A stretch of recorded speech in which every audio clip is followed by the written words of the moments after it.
क्योंकि आज अगर फ़िल्म में 1 गाना 2 गाना आता है तो वो आते हैं और निकल जाते हैं। पर हिंदी फिल्म इंडस्ट्री में उनको कुछ करना था, तो मुझे बहुत खुशी हुई है कि स्त्री में उनको मौका मिला। और ये वैसे भी हम अलग नहीं, हम सब एक ही हैं। सबसे पहले तो कैसे हैं आप सभी?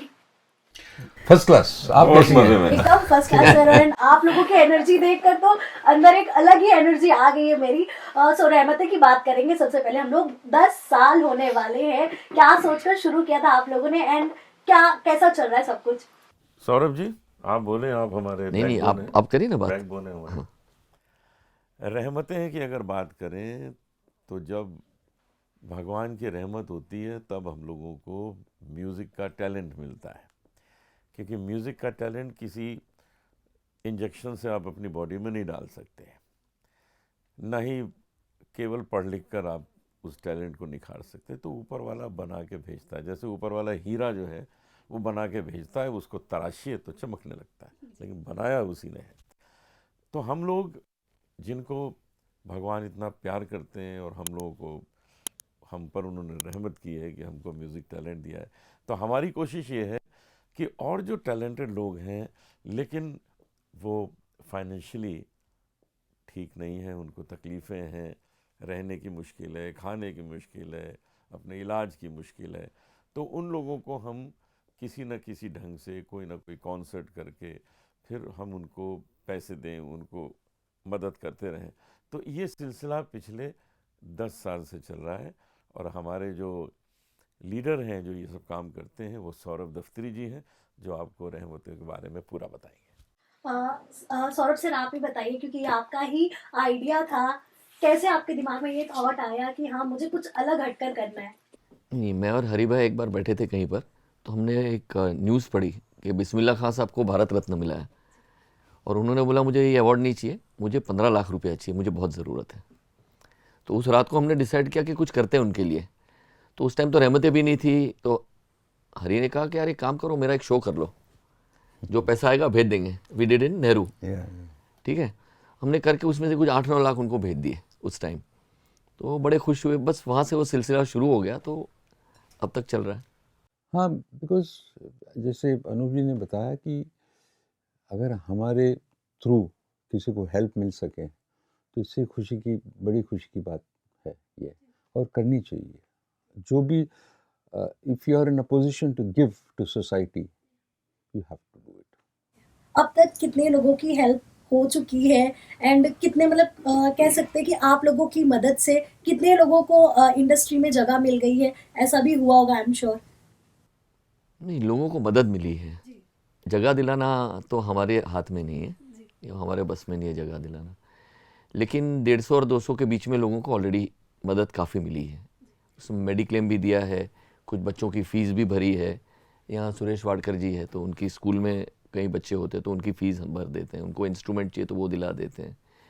या सर्जरी का किसी के पास होता है तो हॉस्पिटल में जाके उनके वो बिल्स भर देते हैं। या कुछ बहुत ही बूढ़े लोग होते हैं जो वैसे स्वस्थ है लेकिन पैसे नहीं उनके पास। हाँ, क्योंकि वो बहुत कम लोग, सभी लोग अपने ज़िंदगी में अच्छा भला कमा लेते हैं, मगर उसको रखना जो है वो एक अलग सिलसिला है। कुछ लोग रख नहीं पाते हैं, तो उनके लिए ये बहुत ज़रूरी है कि हम हेल्प करें। और ये जो 10 साल से रहमतें कॉन्सर्ट हम कर रहे हैं, लोगों की मदद कर रहे हैं, उससे सबसे बड़ी जो हमारी गुडविल बनी वो ये है कि बड़े बड़े कलाकार खुद आते हैं कि भाई हमको आपके लिए करना है। जैसे इस बार हमारे पास इतने मशहूर कलाकार हैं, सलीम सुलेमान दोनों हमारे साथ बैठे, ये दोनों आए कि हमको करना है, आप लोग कुछ मत करिए। ये कितनी बड़ी बात है। थैंक यू फॉर तो डूइंग ये रहमतें की गुडविल है और इनकी अच्छाई है। ये कितने खूबसूरत दोनों इंसान होंगे, सोचिए, अंदर से, बाहर से भी हैं लेकिन अंदर से कितने होंगे कि इन्होंने इनको सौरभ जी को कहा बस आप शांत रहिए, ये प्रोग्राम हम करेंगे, हम सब करके आप पैसे इकट्ठा करिए और लोगों को बांटिए। ऐसे लोग हमारे साथ जुड़ गए हैं, तो और क्या चाहिए रहमत को। जी। सलीम सुलेमान सर, आप दोनों से ही जानना चाहूँगी मैं, आप दोनों के दिमाग में कैसे आया कि हाँ, हम लोगों को भी रहमतें से जुड़ना चाहिए? हाँ, हम इस प्रोग्राम का हिस्सा बन चुके हैं एज एन ऑडियंस। मुझे पता है कि रहमतें बहुत ही कमाल की एक संस्था है, एक प्रोग्राम है जो वाकई में म्यूजिशियंस को हेल्प करता है। कुछ कुछ ऐसे आर्टिस्ट हैं जो लोग म्यूज़िक से सालों से जुड़े हुए हैं, लेकिन उनकी थोड़ी स्थिति अभी इतनी अच्छी नहीं है। और इसका जो मैसेज है रहमत का, वो बड़ा स्ट्रॉन्ग है, क्योंकि हमें इसी इंडस्ट्री ने इतना कुछ दिया है। इन सब जितने भी लोग हैं वो इतना प्यार दिए हैं, और इतना अब कभी तो आपका ये फ़र्ज़ बनता है कि आप ये जो प्यार आपको मिला है, जो रहमतें मिली है, वो रहमतें आप बरसाइए भी लोगों के लिए, खासकर अपनी इंडस्ट्री के लिए, खासकर हमारे म्यूजिशियन भाई बहनों के लिए, जो लोग को ये ज़रूरत है। और ये जो रहमत का जो सिलसिला 10 साल से चलता आ रहा है, ये अपने आप में हमारी इंडस्ट्री के लिए बहुत बड़ी रहमत है। Yeah. It is really a blessing, because मैं ऐसा नहीं समझता हूँ कि हम दोनों बहुत बहुत बड़ा काम कर रहे हैं, बहुत बड़ा मतलब कुछ डोनेशन दे रहे हैं, या ये तो हमारा फ़र्ज़ है। ना केवल हमारा, मैं समझता हूँ जितने भी म्यूजिशियन थे, जितने भी आर्टिस्ट हैं, जो लोग परफॉर्मेंस करते हैं, जैसे हरी भाई ने बिस्मिल्लाह खां साहब के लिए उस वक्त किया था, आज हमारी ये ड्यूटी है कि हम उनके मार्गदर्शन पर ये चीज़ फॉलो करें, और जितने भी रहमती के प्रोग्राम्स हो उसका हिस्सा बने, उसमें शामिल रहे, और कुछ रहमत बरसाए। जी। सर, आपकी क्या थॉट्स हैं? देखिए 2020 में हमने एक ऑर्गेनाइजेशन भी शुरू किया था जिसका नाम है ज़रिया। ज़रिया जो हमारे मांगणियाज और लांगाज और जो राजस्थानी फोक, आई वुड नॉट से जस्ट राजस्थानी फोक, मगर जो ऐसे फोक आर्टिस्ट हैं जहाँ जिनको सहारा नहीं मिलता है, कभी उनके घर ठीक नहीं है, तो हमने एक ऑर्गेनाइजेशन ऐसा शुरू किया था ताकि हम लोग उनको हेल्प कर सके। और इस बार Zariya and Rahmate are coming together to do something. That's nice. Very nice. तो इससे ज़्यादा खुशी क्या हो सकती है, क्योंकि हमें पता है कि जितना देते हो उससे बहुत ज़्यादा मिलता है। तो जब एक दोगे तो 10 गुना वापस आता है। और वो एक गिविंग का जो एक सिलसिला है, वो स्टॉप नहीं होना चाहिए। आपका टैलेंट, आप नॉलेज जो आपकी है वो आप देते हो जनरेशन टू जनरेशन। आपकी वेल्थ है, आप देते हो जनरेशन टू जनरेशन। आपका कर्मा आप जनरेशन टू जनरेशन क्यों नहीं देते? So that is what we are, what my opinion is कि हमें हमारा जो कर्मा है, हमने जो किया है, और जितनी शोहरत मिली है, जितनी इज़्ज़त मिली है, उसके बल पे अगर ऐसा कुछ एक हो सके कॉन्सर्ट जहाँ पर लोग आएँ और एन्जॉय भी करें और डोनेट भी करें और लोगों को हेल्प भी करें, तो उनका भी कर्मा बढ़े और हमारा भी कर्मा बढ़े। जी। मुझे एक और क्वेश्चन करना है, आज मेरे साथ इतने बड़े-बड़े दिग्गज हैं, तो सर इन दिनों रिक्रिएट का बहुत ज़्यादा ट्रेंड चल रहा है, मतलब जो हमारे आइकॉनिक सॉन्ग्स हैं उसे भी रिक्रिएट किया जा रहा है, जैसे आप लोगों की आई थिंक वो बंद हो गया अभी, जो क्योंकि लेबल्स, जो रिकॉर्ड लेबल्स जिन्होंने सोचा था कि यार इस बलबूते पे हम थोड़ा पैसे बना लेंगे रिक्रिएट करके, वो अब उनका नहीं चल रहा है। वो तो वो खुद भी बहुत स्मार्ट है। नहीं, और इतना रिक्रिएट है क्योंकि और- गाने भी बचे नहीं ये बात भी सही है। कितना रिक्रिएट मैं ऑनेस्टली बताऊं बचे तो ऑडियंस भी है ना पक गई है अभी रिक्रिएट कर सुन के। ये मतलब ही नहीं है। ये हरी भाई ने बहुत सही बोला कि अभी गाने बचे नहीं रिक्रिएट करने के। जितने भी 80s और 90s के और 70s के जो भी मशहूर कमाल गाने थे, नॉन फिल्म के भी रिक्रिएट हो गए। हाँ जी, वो भी हो गए। तो ऑनेस्टली लोग भी पक चुके हैं अभी, ऑडियंस पक चुकी है। तो अभी और एक बात कहूँ कि इंडिपेंडेंट म्यूजिक जो है उसका भी दौर है, वो होगा। क्योंकि एक तो क्या है, फिल्म सॉन्ग्स जो है, एक तो फिल्म सॉन्ग्स बहुत कम हो गए हैं, फिल्मों में एक आध या दो मैक्सिमम, और it is not music oriented subjects. Music oriented subjects नहीं है, तो independent music is going to grow and that is healthy for music, I think so basically. Sir please आपके थॉट्स भी अगर आप शेयर करना चाहें। मैं क्या बताऊं, इतने बड़े बड़े लोग सब बैठे हैं, सबने आइडियाज़ दे दिए उनके, मगर ये बात ज़रूर मैं हरी जी से सहमत हूँ कि आज जो इंडिपेंडेंट म्यूज़िक जिस तरीके से क्रिएटिविटी उभर कर बर्स्ट हो रही है बाहर, उसको बढ़ावा देना और उसे इस प्लेटफॉर्म पर ले आना कि वो फिल्म म्यूज़िक की जो कमी अब लग रही है वो नहीं लगे हमें। क्योंकि आज अगर फिल्म में एक गाना दो गाना आता है तो वो आते हैं और निकल जाते हैं। इंडिपेंडेंट म्यूज़िक के अंदर आज लोग इतने बहुत लोग हैं और इतने बड़े बड़े आर्टिस्ट हैं जो ये प्रेफर कर रहे हैं कि इंडिपेंडेंट म्यूज़िक के माध्यम से एक अच्छा गाना बाहर निकाले। तो फिल्म के अंदर एक ऐसे होता है कि एक स्क्रिप्ट होती है जिससे आपको उसका बंधन होता है स्क्रिप्ट का। अगर वो स्क्रिप्ट के हिसाब से आप गाना बनाना चाहते हो तो वो ही चलेगा उस फिल्म के लिए।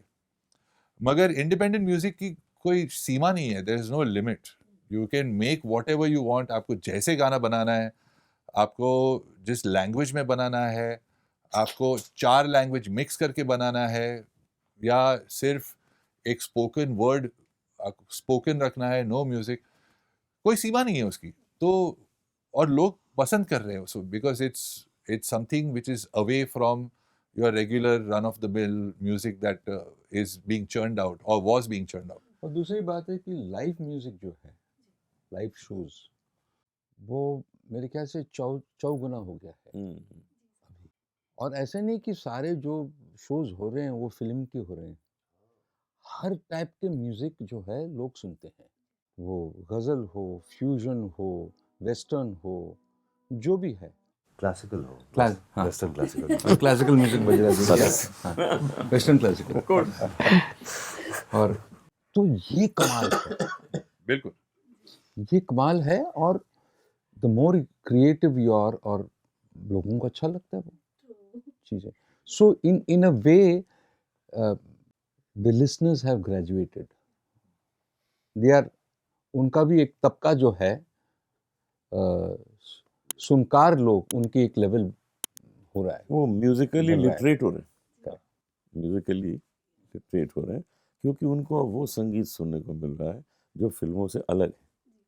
फिल्म के गाने तो वहीं तक सुन लेते हैं, हो जाता है, एंटरटेनमेंट हो जाता है, लेकिन जो हरी भाई बता रहे हैं कि जो नॉन फिल्म म्यूजिक है उसकी एक रिचनेस जो है, उसकी एक ओरिजिनलिटी है और वो देर तक चलती है। उसकी ज़िंदगी जो है वो फिल्मी गानों की ज़िंदगी से बहुत लंबी है और वही हम लोग महसूस करते हैं। ऑल्सो सर, जैसे सर ने मेंशन किया अभी कि हर कोई मतलब इंडिपेंडेंट सिंगर हो जा रहा है, तो अभी ऐसा हो रहा है कि लोग खुद के चैनल्स बना रहे हैं, खुद भी गाने गा रहे हैं। तो इससे आने वाले टाइम में क्या सिंगर्स को मतलब प्रोजेक्ट्स मिलने में कोई प्रॉब्लम होगी? आप लोगों को क्या लगता है? प्रोजेक्ट्स तो आप बना रहे हैं ना, क्यों प्रॉब्लम होगी? बट सर, जो इंडिपेंडेंट जो लोग खुद से अपने चैनल पे डाल दे रहे हैं, मगर प्रोजेक्ट की जरूरत क्या है आज? Yes, sir.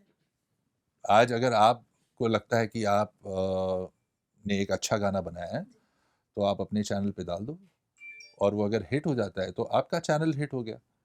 तो वो जो एक मामला जो पहले ऐसे था कि नहीं वो एक ही चैनल पे जाके आपको सब म्यूज़िक मिलेगा, या 3 चैनल है वहीं पे सब पूरे इंडिया का म्यूज़िक वहीं पे सीमित रहेगा, वैसे नहीं है। अभी यहाँ पर डिस्कवरेबिलिटी जो बोलते हैं कि आपने ढूंढा वो आपकी जो खोज थी, आप एक डेजर्ट के अंदर जाके आपने एक हीरा तराशा, वो आपका हीरा हो जाता है। क्योंकि जो इंडिविजुअल लिसनर है, जैसे अगर आप जाएंगे और आपको एक गाना पसंद है तो वो नेसेसरी नहीं है कि वो सबको पसंद है इसलिए आपको भी पसंद है।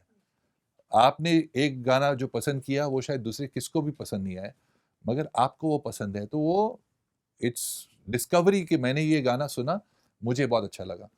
And that discovery only happens when the market is open. ऐसी नहीं कि वो एक सीमित जगह पर रहता है कि वो 3 चैनल हैं तो वो 3 चैनल में से जो गाना उनको पसंद आया वही प्रमोट होगा। यहाँ पर तो सब गाने खुले हुए हैं। ऑल्सो सर, अब जो म्यूजिक इंडस्ट्री है इसमें सारे सिंगर्स यहाँ से वहाँ सब एक्सचेंज हो रहे हैं, साउथ के बॉलीवुड में आ रहे हैं, बॉलीवुड के साउथ में जा रहे हैं, भोजपुरी इंडस्ट्री यहाँ से आ रहे हैं, बंगाली इंडस्ट्री के सब मिक्स हो रहे हैं। आप लोग को क्या लगता है कि मतलब आगे चल के म्यूजिक इंडस्ट्री को इसका कितना फायदा होने वाला है? ऑलरेडी हो रहा है, यस, ऑलरेडी हो रहा है, बहुत ज़्यादा हो रहा है। अगर आप स्पॉटिफाई पे देखें तो अभी एक्टर का नाम नहीं आता है, एप्पल म्यूजिक पे देखें एक्टर का नाम कभी नहीं आता है, सिर्फ आर्टिस्ट का नाम आता है, कंपोजर, आर्टिस्ट, लिरिसिस्ट। तो ये ऑलरेडी हो रहा है बहुत सालों से। जैसे अभी पवन सिंह का कोलैबोरेशन हुआ है इस स्त्री फिल्म मूवी में, में, स्त्री में, यस सर, हाँ। तो आप लोग क्या कहना चाहेंगे जिस बहुत तरह से अच्छा एक है। मौका मिला है? मैं नहीं समझता हूँ भोजपुरी इंडिया के बाहर है, Yes. हम सब एक ही हैं, चाहे गुजरात हो, कश्मीर हो। Yes. हाँ? बहुत अच्छी बात है कि पवन भैया को मौका मिल गया। बॉलीवुड में उनका बड़ा ये ड्रीम था और उनका सपना था कि वो हिंदी फिल्म में इंडस्ट्री में काम करें। मुझे बॉलीवुड शब्द से थोड़ी नफरत है, पर हिंदी फिल्म इंडस्ट्री में उनको कुछ करना था, तो मुझे बहुत खुशी हुई है कि स्त्री में उनको मौका मिल गया। और ये वैसे भी हम अलग नहीं, हम सब एक ही है। शुक्रिया। कभी सर आगे चल के अगर कोई कोलैबोरेशन हो आप लोगों का, हम लोग ने ऑलरेडी किया है आप पवन लोगों भैया ने के तो साथ। किया है, बट हाँ। सर और भी अगर रहमत के साथ उनका कुछ कोलैबोरेशन आगे देखने को वाई नॉट, मेरे ख्याल से बहुत अच्छा ही होगा। खाली सिर्फ हिंदी फिल्म इंडस्ट्री के आर्टिस्टों के साथ में क्यों ना रहमतें सीमित रहे। मैं तो ये चाहूँगा रहमतें का कॉन्सर्ट पटना में हो, मैं तो ये चाहूँगा रहमतें का कॉन्सर्ट जयपुर में हो, श्रीनगर में हो, कोची में हो, चेन्नई और में वहाँ हो। के आर्टिस्ट को उससे फायदा हो। बिल्कुल। हाँ, वो लोग भी बिल्कुल, आए, है ज्वाइन ना? करें, वो भी गाएं। अगर हम रहमत साउथ में बहुत करेंगे, अच्छी साउथ प्रेरणा आर्टिस्ट दे को दी फायदा आपने हो। मुझे। हाँ, या ये बिहार में बहुत गए। अच्छी प्रेरणा दे दी आपने, शुक्रिया। सर क्या Thank you. कहना चाहेंगे आप, क्योंकि आपके ही वजह से जैसे सर ने कहा था कि बैकबोन आप ही हैं, आपका क्या थॉट है इस पर? मेरा थॉट वही है जो सलीम भाई ने कहा अभी, कि बिल्कुल करेक्ट बात है ये, बहुत सही और ये बात, होना ही चाहिए। अच्छा है, अच्छी बात। जितनी ज़्यादा मूवमेंट होगी ज़्यादा पैसे आएंगे, ज़्यादा पैसे आएंगे तो उतना ज़्यादा हेल्प होगी मदद लोगों को। करेंगे हम लोगों की, हाँ, वही बात है। तो हम तो कोशिश करेंगे कि सारे शहरों में, बड़े बड़े शहरों में हम लेके जाएं अपने रहमतें को, और वहाँ के भी कलाकारों को उसके साथ जोड़ें, ये कोशिश। लास्टली क्या मैसेज देना चाहेंगे आप और भी उन सिंगर्स को जो शायद आप लोगों का ये इंटरव्यू देखे रहमतें से जुड़ने के लिए, या क्या फ़ायदा आप लोगों को हुआ है यहाँ से, एंड कितने लोगों की जब आप मदद करते हैं तो अंदर से कितना सुकून होता है? इस साल का रहमतें 28 सितंबर को होने वाला है षणमुखानंद हॉल में। तो मेरी आप सबसे विनती है कि प्लीज़ आप आइए जरूर आए। और इस शो की शान बढ़ाएं और लोगों के लाइफ का एक जरिया बने। और मैं आप सबको विश्वास दिलाता हूँ कि आपका एक एक पैसा जो आप टिकट खरीदेंगे, वहाँ आएंगे, वो एक बहुत अच्छे काम के लिए बहुत है। अच्छे हेल्प के लिए यूज़ होगा, ये मेरा विश्वास दिलाए। सर आप लोग भी please. So it's entertainment with a cause. और मुझे लगता है कि बहुत कम ऐसे होता है कि इतने दिग्गज आर्टिस्ट एक ही प्लेटफॉर्म पे हों और रिक्वेस्ट कर रहे हों और आमंत्रित कर रहे हों आपको कि आइए इस ब्यूटीफुल पीस का हिस्सा बने और एंजॉयमेंट करें और अपना कर्मा बढ़ाएं। Thank you so much sir, and all the best. अभी तो सिर्फ 10 साल हुए हैं, आई होप कि ये ऐसे ही सिलसिला चलते रहे एंड आप लोग ऐसे ही जुड़ते जाए और बड़ी टीम बनते जाए। थैंक यू सो अभी तो मच। इनको ही करना पड़ेगा ये, थैंक यू सर। हमारा हो गया, अभी यही बढ़ाएंगे इसको आगे।